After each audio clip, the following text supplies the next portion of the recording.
Welcome two bit inning. साथ में मिलकर शुरू करते हैं ज़िंदगी की दूसरी इनिंग। उम्मीद करता हूँ कि आपको जो चैप्टर्स हैं हमारे, जो ये एजुकेशन सीरीज़ में जो चैप्टर्स हैं, ये पसंद आ रहे होंगे। पसंद आ रहे हैं कि नहीं? मैंने कोशिश ये करी है कि इस सीरीज़ को इस तरीके से बनाया जाए जैसे मैं और आप गार्डन के अंदर बैठे हैं। तभी मैंने ये सेटिंग ना कोई एजुकेशन वाली सेटिंग नहीं रखी, कोई क्लासरूम या बोर्ड रूम नहीं है। हम लोग जब घर के अंदर भी काफ़ी चर्चा करते हैं या मशवरा करते हैं एक दूसरे से, अपने परिवार वालों से या छोटे भाई बड़े भाई बहनों से, माँ बाप से, तो हम ऐसी ही इनफॉर्मल सेटिंग में बैठते हैं और डिस्कशन करते हैं। मेरा कोशिश यही है कि आपको वैसी फील दी जाए।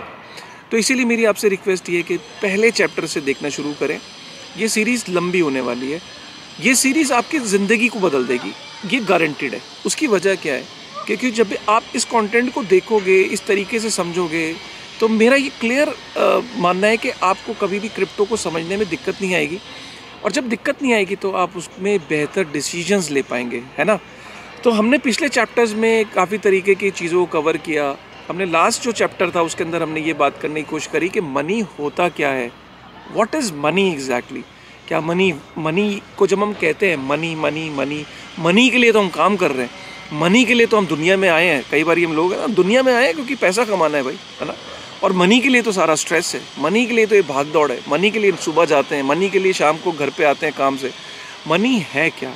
क्या जेब में हमारे पास जो वो नोट पड़े, क्या उसको मनी कहते हैं या मनी कुछ और है?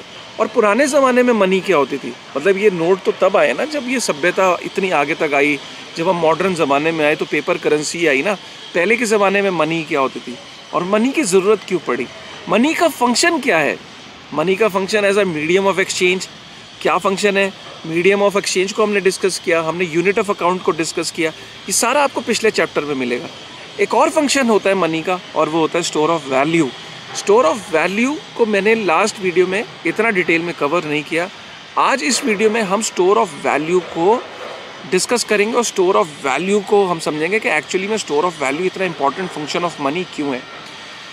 देखिए, जब ये सभ्यता, जब हम इंसानियत बनी, तो इंसान जब बना तो इंसान ने बहुत सारी चीज़ों को as a form of money use किया। उसने कैटल को as a form of money use किया, उसने नमक को यूज़ किया, और उसने सिगरेट्स को यूज़ किया, उसने बहुत पुरानी जो शराब होती है उसको यूज़ किया, उसने समुद्र के किनारे जो सिप्पियाँ थी उसको as a form of money use किया, उसने फिर नमक को यूज़ किया, उसने काफ़ी सारे जो मेटल्स थे उनको यूज़ किया, जो ऐसे स्टोन्स, ऐसे तराशे जो स्टोन्स अल्टीमेटली वेपन बन जाते थे, भाले के आगे लग जाते थे या तीर कमान के आगे लग जाते थे, उसको यूज़ किया, मेटल्स को, कॉपर को और अल्टीमेटली गोल्ड को।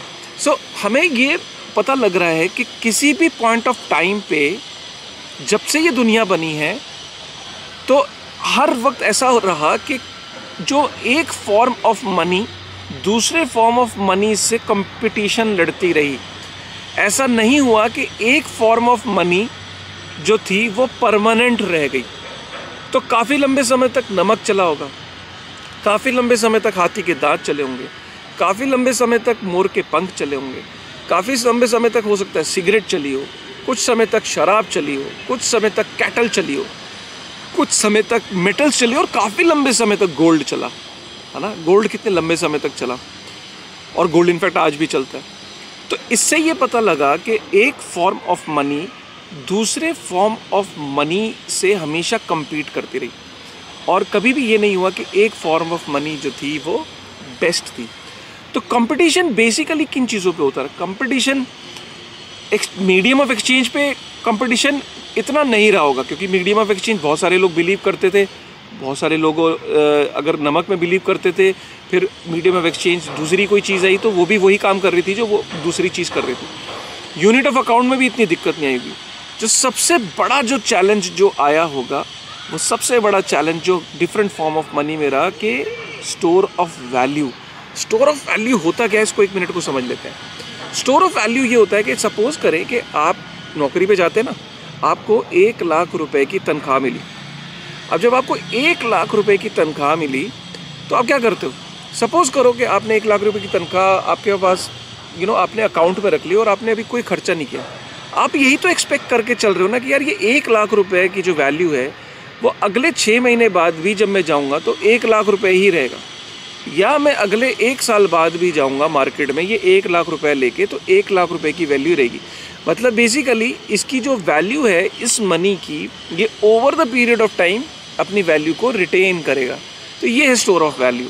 आपका वो जो बिलीफ है कि ये जो मनी है ये अपनी वैल्यू को रिटेन करेगा over a period of time, right. जैसे इसको इस तरीके से समझिए कि किसी ने गोल्ड को पुराने ज़माने में ज़मीन के नीचे दबा दिया करते थे कि यार अभी यहाँ से चोरी वोरी ना हो जाए, तो खेतों के अंदर हमें दिखता नहीं, कई बार घड़े मिलते हैं हमें, कई बार खेतों के अंदर से हमने न्यूज़ पढ़ते रहते हैं कि घड़ा मिला, कहीं मकान टूट रहा था उसके दीवारों के अंदर से गोल्ड निकला पुराने ज़माने का। तो पता ये लगा कि अगर किसी ने 200 साल, 100 साल या 300 साल, 500 साल, 2000 साल पहले भी अगर गोल्ड को दबाया और अगर गोल्ड आज हमने उसको ज़मीन में से निकाला, तो गोल्ड की वैल्यू आज जो है वो आज के रेट से उसकी गोल्ड की वैल्यू आकी जा रही है। पुराने ज़माने में जो गोल्ड का रेट होता था, आज इतने साल बाद जब उसको ज़मीन से निकाला तो उसकी वैल्यू आज के रेट से आकी जा रही है।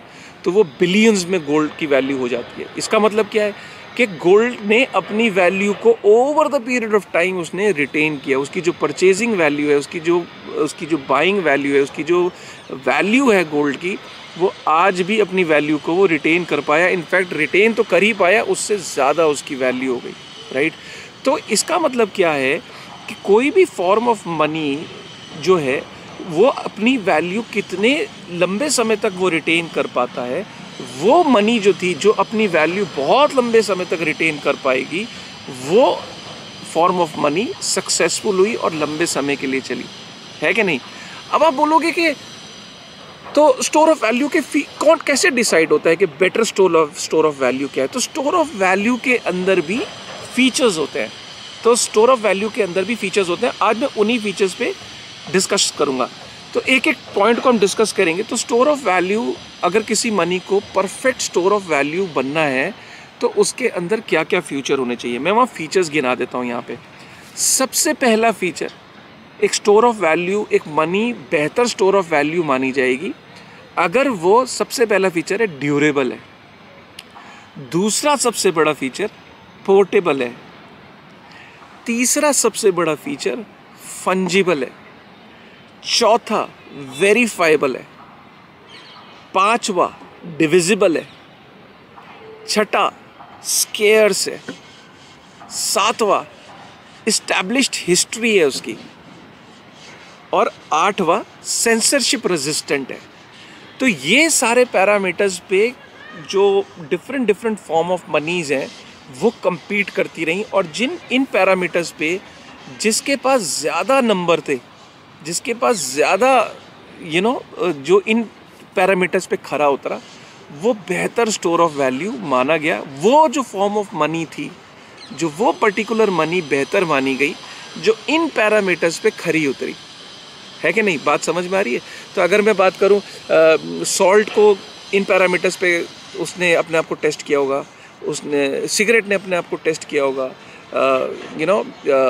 महंगी जो शराब थी उसने टेस्ट किया होगा, कैटल ने अपने आप को इस पे टेस्ट किया होगा, समुद्र के किनारे जो सिप्पियाँ थी जिनको मनी कहा जाता था उसने अपने आप को इन पैरामीटर्स पे टेस्ट किया होगा, है ना। तो अलग अलग चीज़ों ने अपने आप को इन पैरामीटर्स पे टेस्ट किया होगा, और जिसके पास ये सारे फीचर्स ज़्यादा थे, जो ज़्यादा इन फीचर्स पे खरा उतरा, वो बेहतर स्टोर ऑफ वैल्यू हो गया।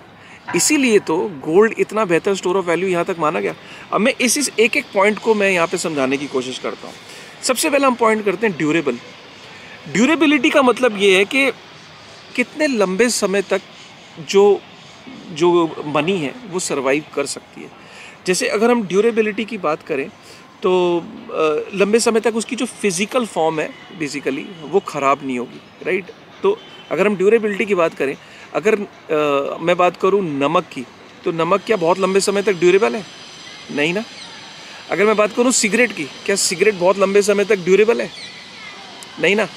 अगर मैं बात करूं महंगी शराब की, तो शराब ड्यूरेबिलिटी में तो बहुत लंबी है क्योंकि 50 साल 100 साल पुरानी भी है। लेकिन अगर ड्यूरेबिलिटी की हम बात करें कि क्योंकि लिक्विड फॉर्म में है, तो अगर हम देखें तो नमक से बेहतर है, राइट। ड्यूरेबिलिटी में एक वेसल के अंदर स्टोर करके आपने रखी हुई है, राइट, ख़राब नहीं हो रही है। तो अलग अलग फॉर्म ऑफ मनी आपस में एक दूसरे से कम्पीट करते रहे। अगर मैं सी शेल्स की बात करूँ तो सी शेल्स जो समुद्र के किनारे जो सिप्पियाँ थी वो बहुत ज़्यादा, वो इन सबसे ज़्यादा ड्यूरेबल थी। तो ड्यूरेबिलिटी में आपस में मनी कम्पीट करते हैं। अगर मैं गोल्ड की बात करूँ तो गोल्ड तो कितने हज़ारों सालों से पृथ्वी पे जब से बनी है तो तब से वो एग्जिस्ट करता है। पहले खदानों के अंदर एग्जिस्ट करता था, आज वो फिज़िकल फॉर्म में भी इतने ज़माने से है, कई हज़ार साल पुराना जो गोल्ड जो है वो कई बारी ज़मीन के नीचे से निकाला जाता है, आज भी एग्जिस्ट करता है। तो ड्यूरेबिलिटी में तो गोल्ड का कोई आसानी ही नहीं है, कोई कंपटीशन ही नहीं है। तो इसीलिए अब दूसरी बात करते हैं पोर्टेबल। पोर्टेबल का मतलब ये कि आप एक उस मनी को एक जगह से दूसरी जगह पे आप ले जा सकते हो क्या, ट्रांसफ़र करने में कितने आसानी है। तो अगर मैं बात करूँ नमक को, तो नमक को लोग जब नदियों से क्रॉस करते होंगे तो नमक तो बह जाता होगा पानी के अंदर। सिगरेट को या महंगी शराब को या और, तो इसका मतलब क्या है कि मेटल ज़्यादा ड्यूरेबल थे। गोल्ड अगर फिर बात करें तो ज़्यादा ड्यूरेबल रहा होगा, तभी तो गोल्ड इतने लंबे तक समय तक सर्वाइव कर गया, है ना। अच्छा चलो मैं बात करता हूँ फंजिबिलिटी की। फंजिबल का मतलब ये होता है कि जैसे सपोज करो मैं आपको 10 रुपये का नोट दूँ, मैं चलो नोट निकाल ही देता हूँ, ठीक है। जैसे सपोज़ करो ये मेरे पास 200 रुपये का नोट है, ठीक है, 200 रुपये का ये नोट है। अब ये 200 रुपये का जो नोट है ये मैं आपको यहाँ देता हूँ चंडीगढ़ में। आपने चंडीगढ़ में ये 200 रुपये का नोट लिया और आप हैदराबाद गए। आप हैदराबाद में गए, आपने 200 रुपये का नोट किसी को दिया तो वो मना नहीं करेगा। वो ये नहीं कहेगा कि भाई ये 200 रुपये के नोट की वैल्यू नहीं है। ये 200 रुपये, आपके 200 रुपये का जो नोट है इसकी जो वैल्यू है एग्जैक्टली आपका जो दूसरा 200 रुपये का नोट है जो आप लोगे उसकी वैल्यू भी 200 रुपये के नोट की होगी। तो इट डजेंट मैटर कि 200 रुपये का नोट आपको कहाँ से आ रहा है, आपको कहाँ से मिला, उसकी जो वैल्यू है ये आप दोनों नोट को आपस में एक्सचेंज कर सकते हो। मतलब ये 200 रुपये का नोट है, आपके पास भी 200 रुपये का नोट है, तो आप मेरा 200 रुपये का रख लोगे और मैं आपका 200 रुपये का रख लूँगा, हम दोनों की वैल्यू कोई कम नहीं होने वाली। तो इसका मतलब क्या है कि फंजिबिलिटी है। इसका मतलब क्या है कि अगर हम देखें कि गोल्ड की बात करें तो गोल्ड भी बिल्कुल फंजिबिलिटी में देखें इतने टाइम तक सर्वाइव कर गया। अगर मैं 1 तोला सोने की बात करूं, अगर मैं ये मान के चल रहा हूं कि उसमें कोई मिलावट नहीं है, अगर मैं 1 तोले सोने को आपको 1 तोले सोने के बदले में आपसे एक तोला सोना ले लूँ तो क्या दोनों की वैल्यू अलग अलग हो जाएगी? नहीं, सोने की वैल्यू सोने की रहेगी। तो ये इसको कहते हैं फंजिबिलिटी, राइट। लेकिन मैं अगर बात करूँ, एक एग्जांपल देता हूँ कि नॉन फंजिबिलिटी में, तो डायमंड जो है आपका नॉन फंजिबल है, क्योंकि सपोज़ करो एक पर्टिकुलर डायमंड की शेप, उसका साइज़, उसके अंदर जो चमक है वो, उसके अंदर जो फीचर्स हैं एक डायमंड के वो अलग हो सकते हैं। इसी तरीके से बात करूँ, कुछ पुराने ज़माने में लोग सिप्पियों को यूज़ करते थे, तो एक सिप्पी दूसरी सिप्पी के बराबर नहीं हो सकती थी, अलग अलग साइज़ अलग अलग शेप की हो सकती थी, राइट। तो इस तरीके से मैं आपको यही बात बताना चाह रहा हूँ कि जो फंजिबिलिटी, अगर जो मनी फंजिबिलिटी पे खरी उतरी वो ज़्यादा लंबे समय तक रही, ज़्यादा लंबे समय तक चली। फिर हम बात करते हैं वेरीफाइबिलिटी की, कि कौन सी मनी कितनी वेरीफाइबल रही होगी, कितनी आसानी से आप उसको वेरीफाई कर सकते हो।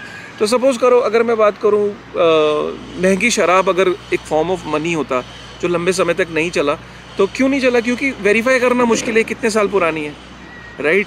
अगर मैं बात करूँ उस ज़माने में महंगी सिगरेट की या महंगी किसी भी चीज़ की, तो उसकी वेरीफाई कितनी ईजिली आप कर सकते हो, किस फॉर्म ऑफ मनी को।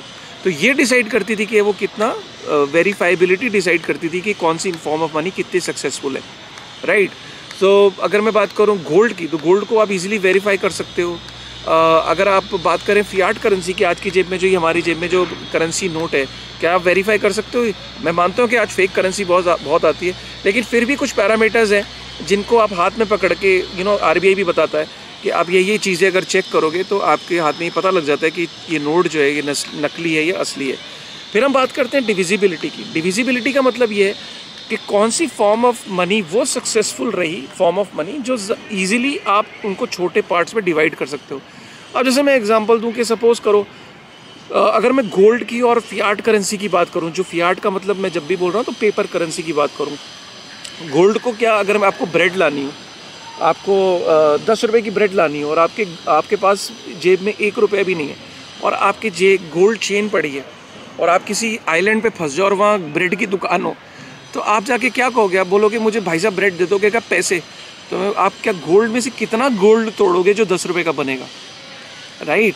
तो डिविजिबिलिटी बहुत मुश्किल है गोल्ड की। लेकिन फियाट करेंसी में आपके 1 रुपये के अंदर 100 पैसे होते हैं राइट। और तो आप पैसे, आप मनी को, फियाट करेंसी को छोटे छोटे उसमें डिवाइड कर सकते हो, 50 पैसे, 10 पैसे, 1 रुपया, 2 रुपया, 5 रुपये, 10 रुपये, 20 रुपये, छोटे छोटे डिनोमिनेशन में बांट सकते हो। ये क्यों? क्योंकि जो इकोनॉमी है उसके अंदर जब वो इकोनॉमीज स्केल अप होने लगी, जब इकोनॉमीज़ के अंदर हर तरीके की आइटम होने लगी, हर तरीके के प्रोडक्ट्स बनने लगे, डिफरेंट शेप एंड साइजेस के बनने लगे, तो डिविजिबिलिटी का एक बहुत इंपॉर्टेंट रोल आया होगा। तो गोल्ड के अंदर डेफिनेटली ये चैलेंजेस रहे होंगे कि जब उसकी डिविजिबिलिटी की बात आई होगी तो बड़ी डील में तो गोल्ड यूज़ हो जाता होगा कि अगर मुझे एक ज़मीन खरीदनी तो मैंने 5 कॉइन दे दिए, लेकिन अगर मुझे कोई ब्रेड लेनी है या मुझे कोई अंडा लेना है तो मैं कैसे गोल्ड को डिवाइड करूँगा। तो you can well understand that. फिर एक जो इंपॉर्टेंट पैरामीटर है वो है स्केर्सिटी।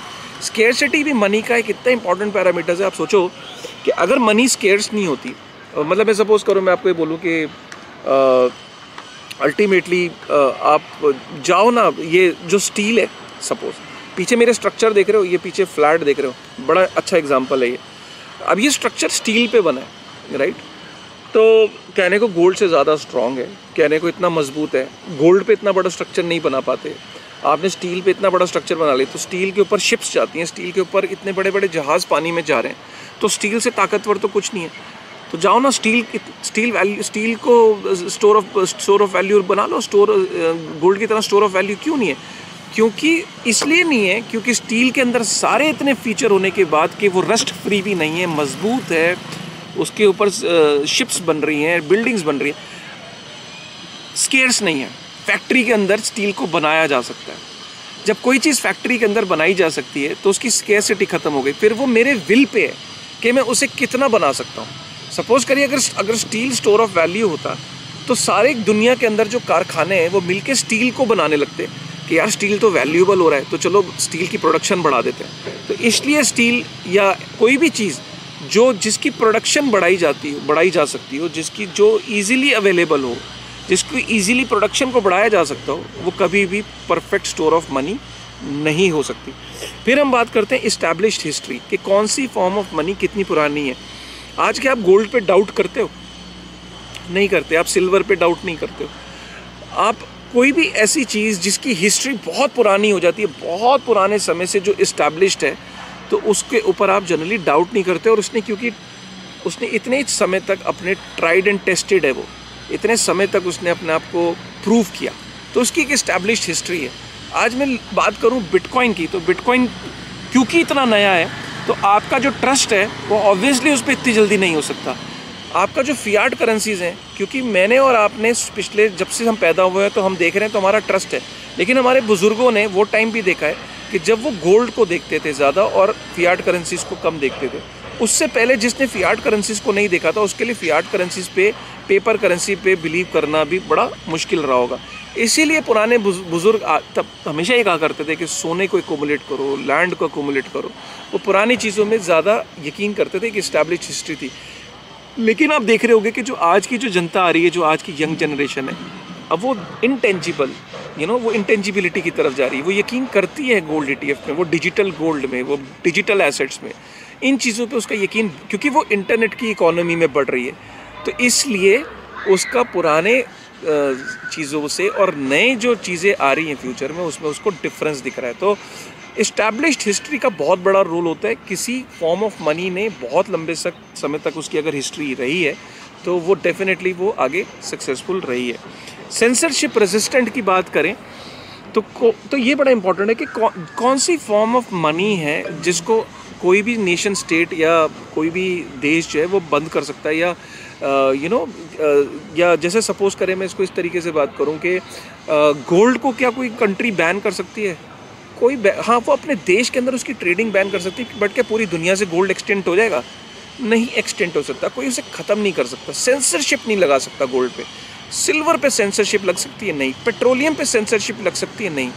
ये प्रकृति की देन है, ये डिसेंट्रलाइज्ड है, इसका कोई मालिक नहीं है, ये किसी एक जगह पे नहीं रहती, ये किसी एक खदान में से नहीं निकलती, ये प्रकृति के अंदर है। तो किसी एक पर्टिकुलर चीज़ पे किसी एक का कंट्रोल नहीं है।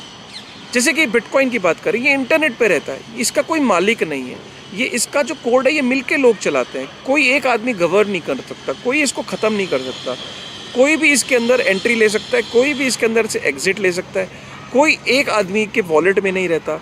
तो आप इसको इस तरीके से समझ लीजिए कि जैसे गोल्ड आज यहाँ तक इसीलिए पहुँच पाया क्योंकि अगर एक कॉन्टिनेंट पे होता, एक देश में होता, किसी कुछ चंद लोगों के पास होता, तो क्या गोल्ड यहाँ तक पहुँच पाता? क्या गोल्ड के अंदर आपका इतना विश्वास बन पाता? नहीं बन पाता। आपको पता था कि जिस दिन प्रलय भी आ जाएगी तो उस दिन अगर गोल्ड उसके पास है तो गोल्ड उसको भूखा नहीं मरने देगा, राइट? इसलिए लोगों का विश्वास था कि गोल्ड की कीमत, और गोल्ड हमेशा दुनिया में प्रलय भी आ जाएगी तब भी वो एग्जिस्ट करेगा। तो यही कारण था कि गोल्ड यहाँ तक पहुँचा। सेंसरशिप रेजिस्टेंट है, उसको कोई ख़त्म नहीं कर सकता। कोई ये चाहे कि आज मैं वॉर करके पूरी दुनिया का गोल्ड अपने कब्जे में कर लूँ, तो ऐसा नहीं हो सकता। तो ये जो सेंसरशिप रेजिस्टेंट है, जितनी जो मनी स्ट्रॉन्ग रही सेंसरशिप रेजिस्टेंट के प्रति, सेंसरशिप के प्रति उसको उसने काउंटर किया, तो वो उतना आगे चली। सो यही कारण है कि हमने देखा कि गोल्ड इतने लंबे समय तक वो यहाँ तक पहुँचा सिर्फ इन्हीं वजहों की वजह से। आई होप कि आपको आज मेरी इन बातों से स्टोर ऑफ वैल्यू समझ में आ रही होगी। आपने आज से पहले पैसे को, मनी को इस तरीके से समझा ही नहीं होगा। आपने इतने डीप जाके मनी को नहीं समझा होगा कि इतने भी पैरामीटर्स हो सकते हैं। हाँ, जब से प्रकृति बनी है तब से इन पैरामीटर्स पे मनी अपने आप को देखती आई, परखती आई, और जो इन पैरामीटर्स पे सबसे सक्सेसफुल रहा वो मनी आज भी एग्जिस्ट करती है और आने वाले टाइम में भी एग्जिस्ट करती चली जाएगी, राइट? तो अगले एपिसोड में जब हम धीरे धीरे बिटकॉइन को जब समझेंगे, जब हम बिटकॉइन को एक्सप्लेन करने के बाद, जब हम एक बिटकॉइन को एक बार एक्सप्लेन कर ले जाएंगे, और गोल्ड, बिटकॉइन और फियाट जो पेपर करेंसी है, उन तीनों का हम एक कंपैरिजन करेंगे इन्हीं स्टोर ऑफ वैल्यू के पैरामीटर्स पे। आपको ये समझ में आएगा कि ये जो स्टोर ऑफ वैल्यू के जो पैरामीटर्स हैं, आप जब भी इनको किसी पे चीज़ पे, मनी पे अप्लाई करोगे, आपको ये क्लियर पता लग जाएगा कि कैसे, किस तरीके से जो डिफरेंट स्टोर मनी है, जो डिफरेंट स्टोर ऑफ वैल्यू है, उस पे जो है अलग अलग मनीज किस तरीके से खरी उतरी और किस तरीके से कौन सी मनी कितनी बेटर साबित हो रही फ्यूचर में। इसका हमें कंपैरेटिव एनालिसिस भी करेंगे अगले एपिसोड्स में आने वाले में। लेकिन उससे पहले हम आपको ये ज़रूर बताएंगे कि व्हाट इज़ बिटकॉइन, क्योंकि हम उसकी शुरुआत अब अगले एपिसोड से करने जा रहे हैं। तो जुड़े रहिए। इस सीरीज़ को कैसा लग रहा है बताइए यार, इनकरेज करिए, शेयर करिए। अगर आप शेयर नहीं करेंगे ना यार, मेरे को बहुत तकलीफ़ होगी, क्योंकि इस इन्फॉर्मेशन को जैसे आपने देख लिया और अपने आसपास के लोगों में, दोस्तों में शेयर नहीं किया, तो यार that is not a right thing यार। प्लीज़ रिक्वेस्ट है मेरी, गुजारिश है आपसे, बहुत गुजारिश है कि आप इसे शेयर ज़रूर करिएगा अपने दोस्तों में और अपने परिवार वालों में। So with this thought, thank you very much.